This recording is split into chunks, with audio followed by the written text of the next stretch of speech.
3 minutes, 45 seconds and counting. This is Kennedy Launch Control. With the minutes ticking away, technicians armed with special monkey wrenches seem to have fixed the hydrogen leak. NASA decided to give the go for launch. Apollo 11 would blast off on time. The swing arm now coming back to its fully retracted position. T-minus 4 minutes, 50 seconds and counting. We felt that our survival was in the probability of 99%. 4 minutes and counting. We are go for Apollo 11. There were a lot of risks involved, but there were a lot of points to abort the mission short of continuing on something risky. There was something out there that was close enough to be observed, and what could it be? Mike decided he thought he could see it in the telescope, and he was able to do that. And when it was in one position, that it had a series of ellipses. But when you made it real sharp, it was sort of L-shaped. That didn't tell us very much. Despite having a clear view of the UFO, the crew were wary of reporting it to Mission Control. Now, obviously, the three of us were not going to blurt out, "Hey, Houston, we got something moving alongside of us, and we don't know what it is. You know, can you tell us what it is?" We weren't about to do that, because we know that those transmissions would be heard by all sorts of people, and who knows what somebody would have demanded that we turn back because of aliens or whatever the reason is. So we didn't do that, but we did decide we just cautiously ask Houston, how far away was the S4B? Apollo 11, Houston, the S4B is about 6,000 nautical miles from you now, over. And a few moments later, they came back and said something like it was 6,000 miles away because of the maneuver. So we really didn't think we were looking at something that far away. So we decided that after a while of watching it, it was time to go to sleep and not to talk about it anymore until we came back and debriefing. To this day, whatever it was that the crew saw has never been positively identified or officially acknowledged. Any other days in the past when a space shuttle was taking off, it was all anyone could talk about. In my next guest day, it was really the epicenter of anyone's discussions, and he was on the moon with a fellow named Neil Armstrong. So what does Buzz Aldrin think of it on a day we're launching some men into space? We're also focused on a story like this. Buzz, what do you think? Well, I think there may be a really good side of all of this reevaluation that you and others are doing right now, because I think there are some characteristics of our society today, and it's not just associated with celebrity and who's not, and who has a lot of money and who's not. It's the time span that we look at things. We want things to come our way immediately. We're very impatient. What's the latest hula hoop? What have you done for me today? We're not looking 20, 30, 40 years into the future. We don't have the patience of the countries in Asia. They are convinced that they're going to be supreme before the end of this century. Do we care in this country? I wrote a science fiction story about a society that was at another star system, and their world was going to be totally obliterated in 240 years. What did they do? Nothing. They didn't do anything until it got a lot closer. Today, the business world has to look at minute-by-minute changes in the stock market around the world. The politician has to look at surviving this afternoon's poll or tomorrow's poll. He doesn't go back to his district and sense the pulse of what's going on back in his district. He's got to look out for who's going to slam him with a pile of mud or something like that. Yeah, but Buzz, are you so convinced that any other society is much different than that? I know the Chinese are moving into space in an aggressive way. The Japanese are now. Obviously, the Russians have come back in a big way. Are they any less obsessed with the kind of stuff we are? No, I think they see that this is their opening, that the freedom that was able to marshal the forces to pioneer technology advances and defense of our nation, threatened by the Soviet Union and nuclear weapons and potential ballistic missiles. That's what caused the emphasis on Apollo, and we gained tremendous things out of it.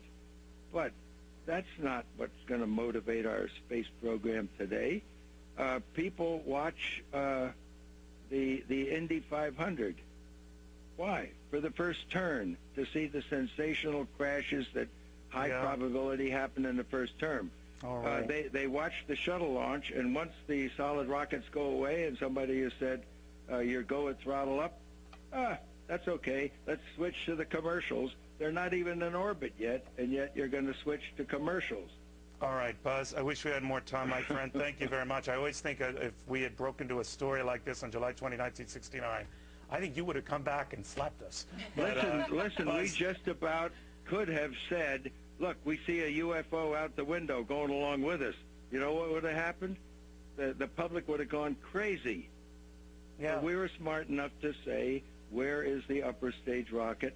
We think we might be looking at that out the window. Indeed, indeed. Buzz, Okay, thanks a lot, Neil. I appreciate talking to you always. always the same here, my friend. Thank you very much. Buzz Aldrin. Habitation on the moon. We can visit other people with their habitation. We can keep track.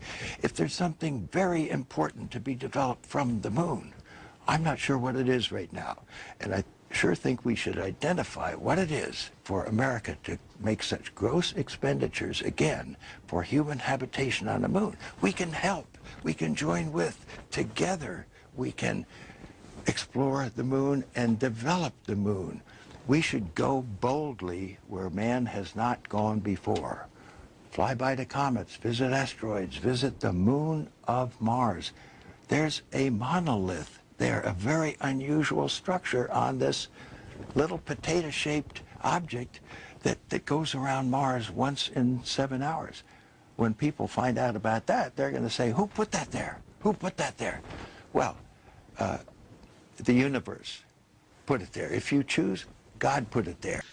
You cover a lot of this in Magnificent Desolation, which is a magnificent book. But something I saw you get really excited about was on C-SPAN. You talked about this monolith on the tiny potato-shaped moon of Mars. And I knew about its moon. I didn't know about this monolith. And you got really sparkly-eyed and animated about this. Tell us about this monolith and why you want to land on that moon first. Well, I want to land on the moon first, whether it has a monolith or not, because it orbits around Mars in 7 hours and is quite close, much closer than our moon is to the Earth.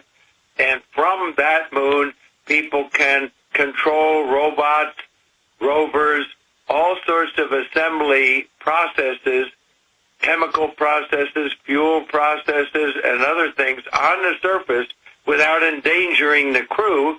And it's much easier to take people there, actually, than it is to take people to and from our moon.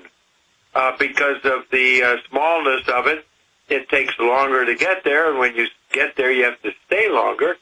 So it's a significant challenge, but it is a major, safe stepping stone before going to the surface of Mars, and can be approached in inspiring, logical steps from low Earth orbit, doing things that increase our capability, some in the direction of our moon, but not landing on our moon. Instead, we have the experience to be the leaders of international nations, other nations, sending their astronauts or tachonauts to land on the moon. And so are you saying, Mr. Aldrin, that this should be an international mission? Well, everything should be. The space station is international. We need refueling for going elsewhere in space, and that should be commercial, not national, not government controlled, and that certainly means international. Now the monolith just happens to be a location of a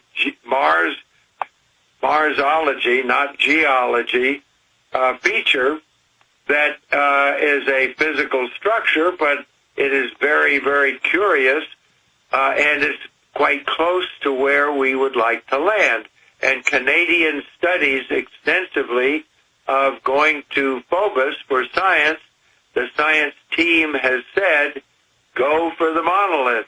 So they think that is sufficiently scientifically attractive, and it's close to where you want to be to observe from there the planet Mars itself. Well, Commander Aldrin, isn't this interesting? We have 2001 Space Odyssey. We have this, what looks like almost a perfect monolith on this moon. And then here you are, one of the first moonwalkers. When the Eagle lands, you're on television saying we need to go there to see this monolith. You're saying it's very curious. And again, I saw your eyes light up on television. What is your gut this monolith is, or what are Marsologists saying it could be? My opinion and the Marsologists' opinion don't guide public opinion and curiosity for the unusual and the bizarre. We need lots and lots of public discussion about the pros and cons of going anywhere. No, I mean, certainly it's a way to get people interested. I see that. But okay. What do you think this is? I mean, tell me what your gut, or as a person, a doctor who studies this, what does this look like to you? It's a big, big, tall rock. Now, I can say it looks like maybe a crude construction device by some creatures who practiced on Phobos and then landed in Egypt and built the pyramids. I don't really believe that, but some people are liable to think that. Well, I'm looking at it. It's got what looks like really clean-cut edges, and it's got a smooth top. And I never even cover this stuff, Mr. Aldrin. Buzz Aldrin on the phone with us here from California. This is just amazing to have you and others talking about it. And I see all your excitement dealing with it. Let me ask you in this way. What do you believe the destiny of humanity is? Because a lot of people feel like this species is far older than we even know. What do you believe man's destiny will be if we have the vision to go off-world? I mean, in a big way. Well, I think sooner or later the Earth is just liable to be impacted by something that we, as humans, with all our technology, could not prevent. And it would be a good idea, thousands of years maybe in the future, or 2 weeks in the future, to have a survivable off-planet species to keep pain going. Not just for the benefit of unborn people, but think of the lives, the history that the human species has had here on Earth, and to have that wiped out. It's not just the lives of the future.